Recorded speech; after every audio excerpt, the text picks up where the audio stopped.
Hi, this is Dr. Quadri, continuing talk about parenting and how we can help.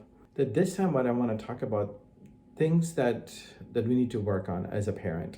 So there's 10 things that I see parents tend to do, common mistakes you might call, or things that we're struggling with as a parent. And I want to talk about the solutions, how to deal with them. Number one thing I see parents usually do is kind of they try to be overprotecting them. What does that mean by overprotecting them? Sometimes the word I've heard, they call it a helicopter parent, meaning constantly shielding, protecting them from all areas. What happens is the kid feels like they have no independence. As a parent, we're kind of worried about something bad's going to happen to them. We're trying to help them make not the worst thing and prevent them from having the worst thing that happened to them. So we're very overprotective. We're constantly kind of looking at them in every way, guiding them and taking every steps for them. It's to the point where their kids feel like they're kind of imprisoned and they have no options. They can't move and do anything without any permission. Um, what can you do to overcome this? We feel like our kids used to be successful. We avoid any cause for kids to fail. So the solution is, again, let the kids learn things on their own. Let them face the fears. Let them face the failures. Let the failure become their teachers rather than we are their teachers. Um, so let them be independent. Let them come to you when they need that help. So that way, you're more of a consultant. You're the guide, but then they're trying to make them feel like they're independently making choices. They're doing all the things. You're just the guide. Um, Another thing I see parents like talking about overprotecting is they're kind of a little bit more freedom, or they let them they ignore we live in this internet world. They ignore that in digital safety, not teaching kids about online risk. So I have seen some parents on the other hand, they let the kids kind of go. They have their freedom, they have their gadgets in their hand.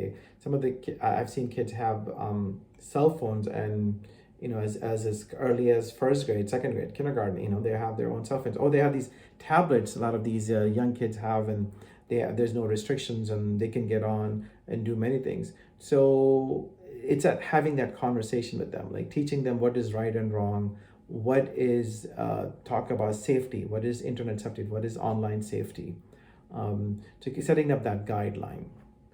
And another thing I see parents overlook is their mental health. So they're so not addressing emotional health, well-being is another thing I've seen parents kind of overlook. These kind of parents, when they come to me, they feel like they know their kid is struggling. They come to me, they have their behavior problems and this going on, or they come to these are the parents that come to me at the last minute when things have gotten worse, like to the point sometimes the kid needs hospitalization, or they need severe, and they've hurt themselves in a way, because what happened was there was a buildup of all this emotional trauma and emotional issues, and then there was no outlet. So then they come to either end up in an emergency room, or they come to my office, and they're struggling.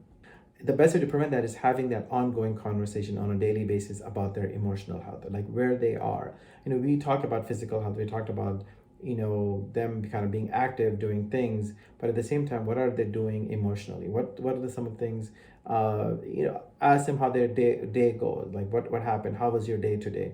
What is it? Did somebody did anything to you? Were you hurt? Is it are you disappointed? Things like that. Is everything going okay with you?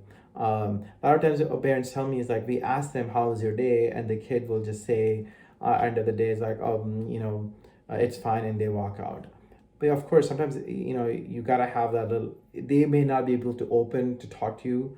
We have to be very creative as an adult, as a parent, and ask the right questions in the right way, so we can get that information from them, and then figure out where are they emotionally at that moment.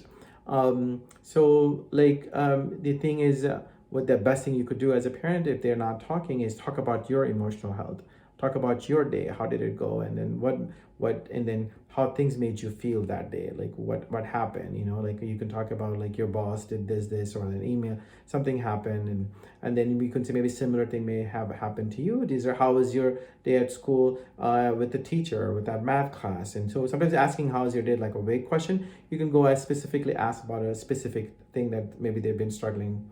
But definitely the key thing is kind of being checking on their emotional mental health on a daily basis or a consistent basis is very important.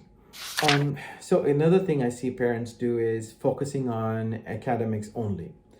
So we're so focused on our kids doing well in school, we pressure kids only for academic success. The kids get the message that nothing is important, only my grades are important. Even though that's not what we mean, that's not our, we want our kids to be successful in every area. Well, we get so much caught up and we focus on the academic part, and that's the message we're coming across. So, but that one way you can think of, like when they're coming home, instead of asking how's your day, how things went, like you may ask, hey, did you do your homework? Do you have homework? I mean, I see the parents always ask, do you have homework today?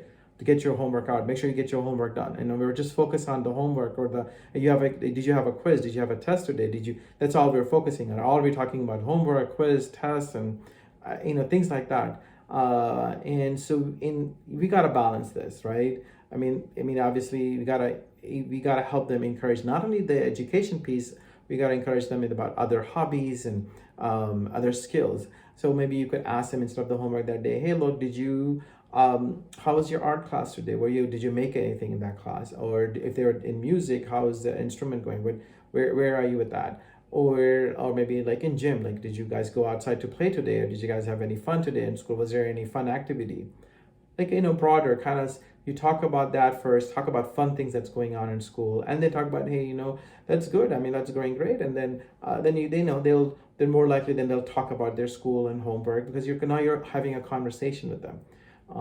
So yeah, encouraging fun activities, kind of having that broader sense and balancing things out is going to be a key thing for their success, not only academically but emotionally and physically. See, the other thing I see is inconsistent discipline. That also plays a big role in parenting. One of the drawback of parenting, I see that all the time when I ask, when the parents come and tell me my kids are not listening, they don't listen to what I say, they don't follow rules, and they're all over. And so then my next question is, tell me about your discipline. Tell me about your rules. What kind of rules do you set? Do you follow through your rules? Are the rules are consistent? When they do break the rules, do you go through the consequence what you said, or do you like let them go, or when push comes to shove, they really get mad and upset. You don't follow through the consequence, or one parent may does it, the other one does not. So when that happens, then they're not having that clear expectations there. Then they know that they can get away with it. So it's important to have that uh, consistency in rules. So what I tell parents is, establish clear, steady boundaries for better understanding.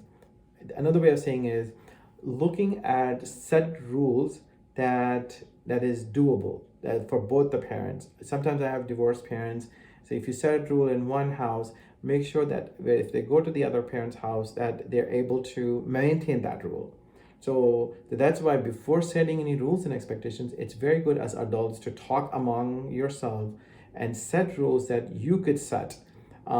Because we come from different backgrounds. Each parent have their own way of parenting style and parenting, and that's where the disagreement occurs, and that's where the kids see that, and that's when they try to manipulate and see, well, one parent wants this, one that parent. But if as two parents get together, before they make rules or expectations, they come up with a rule that it's consistent, they can maintain, and it's doable. And then both the parents decide, yes, this is going to work for me, this is, and then you hash out all your disagreements and arguments, and then you come to a conclusion, okay, this rule is okay, it's manageable, it's compromise for both of the parents. Then most likely what will happen is, because both of you have decided this rule is going to work, then you'll be able to implement it. and consistently, and then the consequences will be, when you set a consequence for a rule, that's another problem I see is we don't set realistic consequences. Because sometimes I hear parents say, like, when they break the rule or something, they'll say, oh, you're grounded for life, or you're grounded for 6 months, or you're grounded for a year, or we're gonna take your phone away for the whole year, or we're gonna, I mean, these are very it's hard to do that. First of all, somebody ground somebody for a year or take their phone away for a year. It's hard to do that as a parent, because you want to make sure, you want to know concepts that you could do it. It's not hard for you as a parent to do it too, because setting consequences is not easy. Maintaining consequences, it's not easy. Like holding a child not to use their cell phone for even just for a day is hard. Not alone doing it for a whole 6 months or a year. So you set realistic consequence. Like, I mean, you say, look, so this is what we're gonna do. Whatever we decided in the house, you can do like maybe a week or 3 days or 4 days. What happens is, when you then, that way the consequence is doable, and they know that consequence is going to occur. For a child, losing a cell phone for 1 hour is like losing a lifetime. If you're doing it one week, it's like you're taking their life away.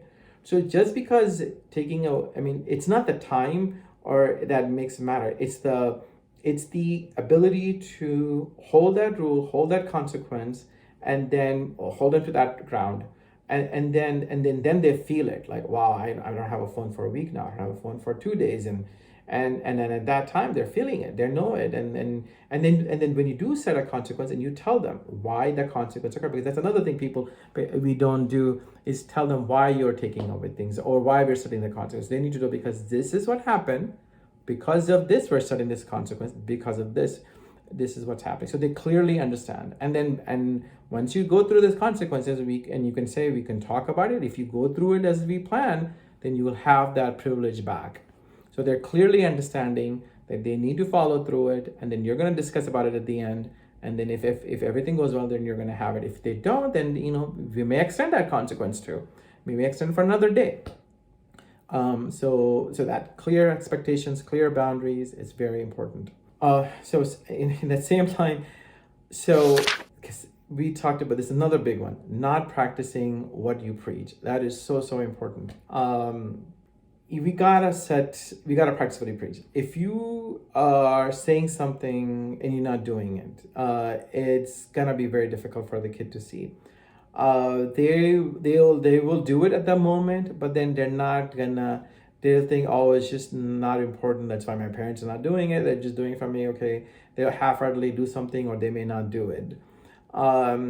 If you set a consequence, and if you say that setting a rule, like, this is bad, and then you're ending up doing it, then they're like, well, you're doing it, why should we do it? So what I'm trying to say is, we need to be that role model.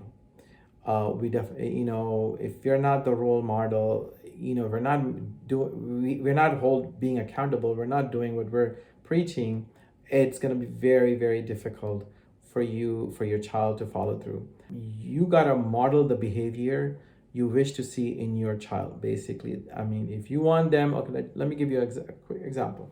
If you want your child not to, let's just say, cursing, sometimes we get upset, angry with our kids when they curse, but if they're seeing you cursing frequently, I mean, I've seen parents just curse, every other sentence, every other word, or I don't know. I mean, I've seen it, and then they wonder where this is coming from. Or, you may not do it every other word, every sentence, but then you curse at something that happened, or when you're angry and upset, you're cursing. That's how you're communicating. That sometimes that comes across, and so they'll feel like it's okay to curse when they're angry and upset. So these are important things to look at. I mean, I'm just using that as an example. So if you do struggle and to be that role model, that's definitely a teaching point. I tell parents, like, if you struggle to be that person that you're trying to preach, then you be accountable. You tell them, hey, look, I'm also struggling with this. I understand. I know I'm setting a boundary that you should not curse. I know I do sometimes curse too. When I get angry and upset, I am working on it. And I don't want to curse either.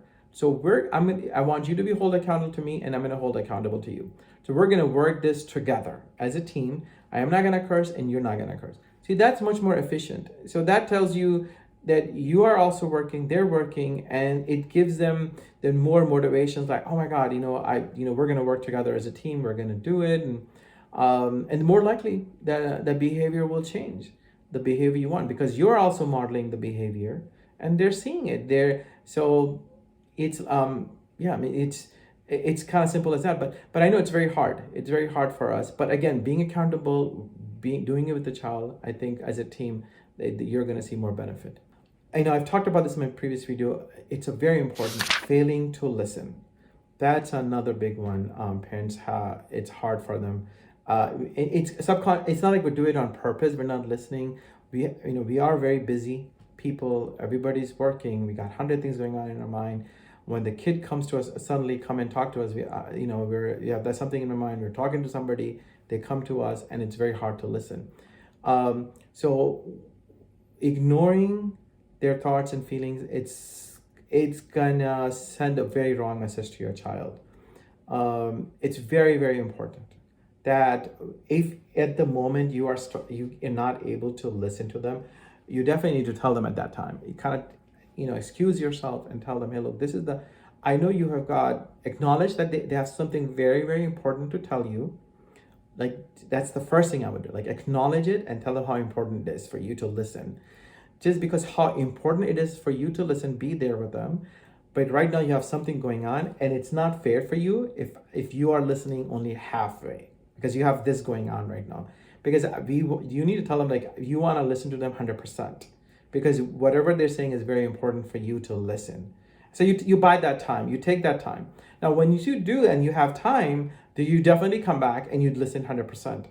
Hear them out and validate their emotions. So next part, the important part of active listening is when they have your full attention, they're talking, the first thing you want to do is you want to validate.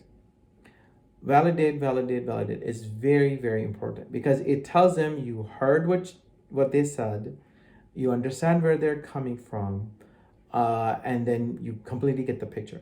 Validate doesn't mean you completely agree with them. It doesn't mean anything. All it means is you just heard them.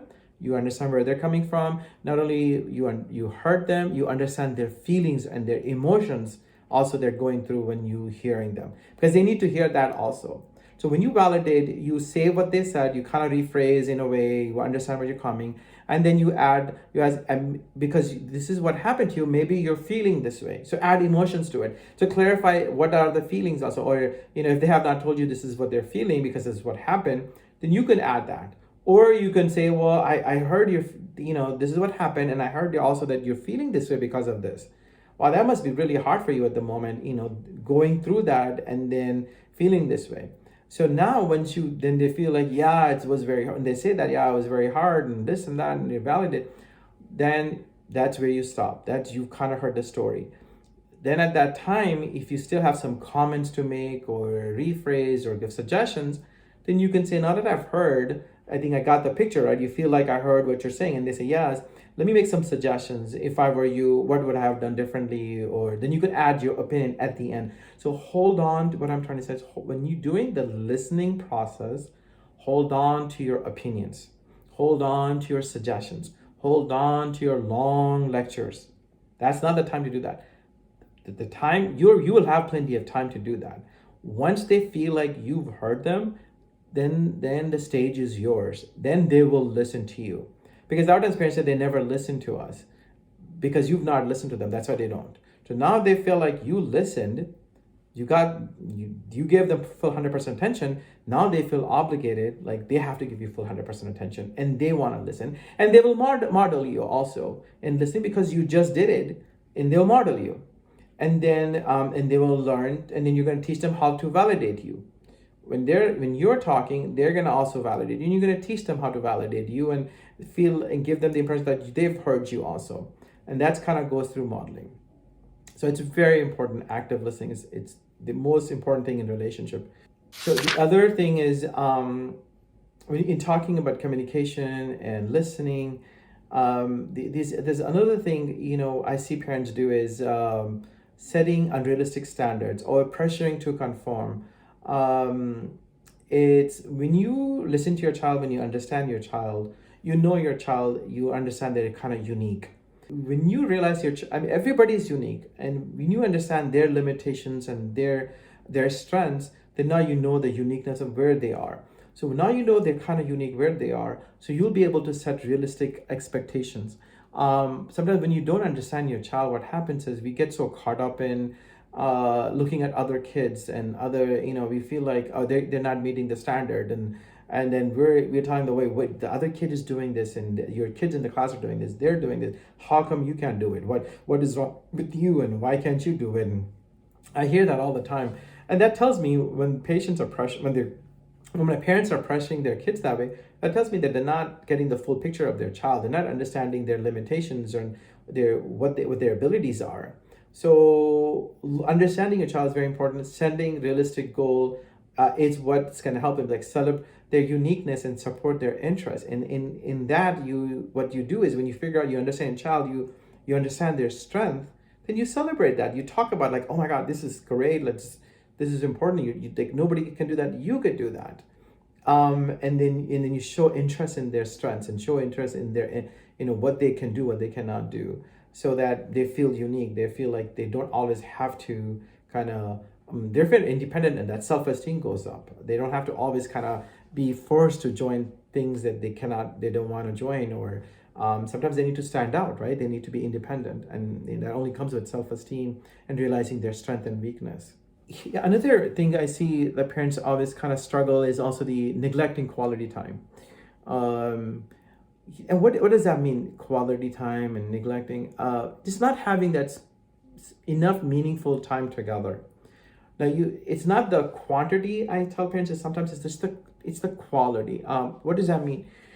You could that having just that conversation with your child one to one, giving them 2 minutes of your full attention, it's quality right there. Rather than, you're spending 10-15 minute long lectures and nothing is coming across, nobody's listening. I'd rather you do 2-3 minute conversations where you're listening and they're listening, and you'll get a lot more done. Quality. Or, like, sometimes parents have to feel like they have to have a like whole weekend spend, or a whole day, or half a day to have a quality time. Not necessarily. You could every day spend 20-30 minutes, 15 minutes playing like board games, or just having and chatting and talking, or just going on a walk, like 15-20 minutes every day will go a long way, where you're not spending any time together every day, but then you're doing it on weekends only, or certain time of the day. Now, I understand not every day is going to be hard for you, but you can spend 5 minutes or 10 minutes depending on the kid. For example, if it's if you have a child who's in elementary school, like in first, second, third grade, just spending every day before bedtime reading time, that's quality time. If somebody who's in high school, their quality time is going to be different. You're not going to be doing reading time with them. Maybe just hanging out where they are, like kind of being there with them. Some, like, when they're having, and in their video, like, you decided, like, you're gonna have some video time with them. They're gonna have some online time. Spend online time with them, what they're doing. Like, if they're playing a video game, you can just join in with them 5 minutes and see what game they're playing. Ask about the game, what it's about, where how they're achieving, how they're playing, this and that. Like, so you spend like 5 minutes, so you kind of engage. You're enjoying time with them, and then maybe you're doing an activity that's kind of fun, and then have them come and join you, and you can explain to them what they're doing. They may not be interested in it, but at least show them what you're doing, and that they understand what you're doing. Spend 2-3 minutes, the different things that just having that conversation, spending time, teaching each other, educating each other, joining their fun, they're joining your fun, is that little quality time here or there will go a long way. It just basically, what it does is prioritizes activities, and it strengthens your bond. I mean, it just shows them, like, you can, they are priority, you are priority. That it just shows that they're important when you're giving that time, a little bit time on a daily basis. So the other thing I see is the undervaluing the importance of play. Again, let's talk about that, having fun, having quality time in the same, not allowing enough time for play. We gotta, I know we talked about earlier about education, we focus on academics so much. Start the conversation where they are. Usually kids, basically where they are is they want to have fun. That's where they are. Let's start there. Meet them there where they are. Talk about that fun and enjoy time and whatnot. And then slowly take him to the part where, hey, look, we have so much fun now. I think we should also look into this. Um, and then giving them, sometimes what happens is we get so much hung up on academics, we don't allow enough time for play, or we do too much play and we don't do any academics. So having that balance, every child is different, and you have to work around your child, figure out what is the playtime for them. Some child, they need 1 hour of playtime altogether, or sometimes they need mini breaks. They can only study 30 minutes and they want to do 50 minutes playtime. Or every child is unique. That's why knowing your child, what they need, what helps them is important. So looking at that quality time, playtime, incorporating playtime and quality time in their daily is what's going to help you. It builds that relationship, it builds that bond. It feels like you're a complete person to them. You feel like you're a fun person. Not only that, they again talk about modeling, they need to see you also enjoying, not just work. I see a lot of parents, they're just working all day long. They come home, they're tired, and they're just kind of doing something busy. They're not like, they're having fun. Or they're just kind of sitting in the couch and just watching TV and doing nothing. And I see that too, and they're just vegging out, like not doing much fun activities. So they seem like they're watching TV, but they're not actually having fun. They're just sitting there. You gotta show them that like you're really enjoying that activity. You're laughing, and you're just in it. You're like having fun in it, not just passively having fun. Because TV is just passively having fun. You want to do fun where you're actively having fun. You want to show them that because you want your kids to be active and active. You got to do it too. Just watching TV passively sitting there, that's not fun. That's just passively sitting there. And that's, guess what? If you're doing that, that's what they're going to do. They're going to go sit and passively play video games. Then just sit there and play video game, or be on their iPhone or their cell phone, just passively sitting there because they think, oh, that's fun, and that's what you're doing it. I'm going to do the same thing. So in general, what I'm coming across trying to say is good parenting lies in guiding, not guarding, not being overprotective. It's about teaching children how to run their own life. They basically sail their own ships in the unpredictable sea of life. So it's another way of saying is you're their guide. What I tell parents is that you want to keep them in a circle of, like, there should be restrictions, that is a huge circle that if they're in that circle, if they can make mistake, they're okay to do that. Of course, you want to have these what I'm trying to say, you should have basic broader guidelines where they cannot go outside that, which is breaking the law, right? I mean, literally boils down to breaking the law. And then there's every house unique have their strict laws and rules they don't want them to break. So you deliberately said, if you stay in these boundaries, and then they stay in there, and you let them explore in that boundary and then learn within that boundary, that's where they're gonna grow. That's where they're gonna build self-esteem. That's where they're gonna feel like they can accomplish, and they're gonna trust you, and you're gonna trust them. And so that's why it's very important to have that set of guidelines of rules, and in those rules they're allowed to make mistake, learn from those mistake on their own, and build that self-esteem. I hope this helped. Thank you for listening to me again, Dr. Quadri, and see you next video. Thank you.